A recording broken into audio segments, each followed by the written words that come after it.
Welcome back. Last video में हमने देखा कि हम CSS को मल्टीपल वेज के साथ अपने एलिमेंट्स को स्टाइल करने के लिए यूज़ कर सकते हैं।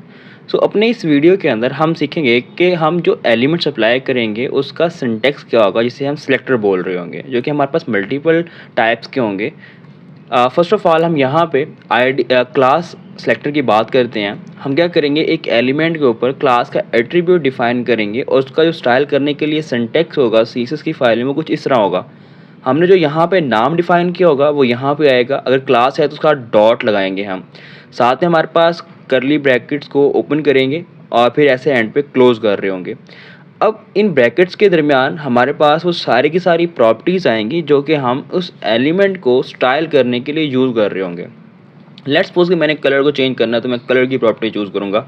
अगर मैंने बैकग्राउंड को रिमूव करना है तो बैकग्राउंड को मैं नन करूँगा। तो ये प्रॉपर्टीज़ के नेम यहाँ पहले डिफ़ाइन करेंगे, फिर उसकी वैल्यू क्या होगी तो वो यहाँ पे हम डिफ़ाइन कर रहे होंगे।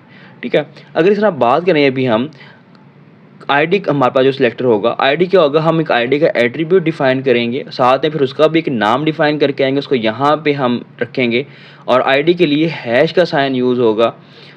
तो उसके बाद क्या होगा, बाकी सिंटैक्स हमारा सेम रहेगा। दो हमारे पास करली ऑब्जेक्ट्स होंगे, एक ऑब्जेक्ट बनाएंगे और उसके अंदर क्या होगा, हमारे पास वो सारी प्रॉपर्टीज़ आ जाएंगी जो कि हम उस सेक्टर पे अप्लाई करने वाले हैं। यानी कि जिस एलिमेंट को स्टाइल करना है उसकी सारी जो प्रॉपर्टीज़ हमें चाहिए वो यहाँ इस ऑब्जेक्ट में क्या होंगी, डिफाइन होगी।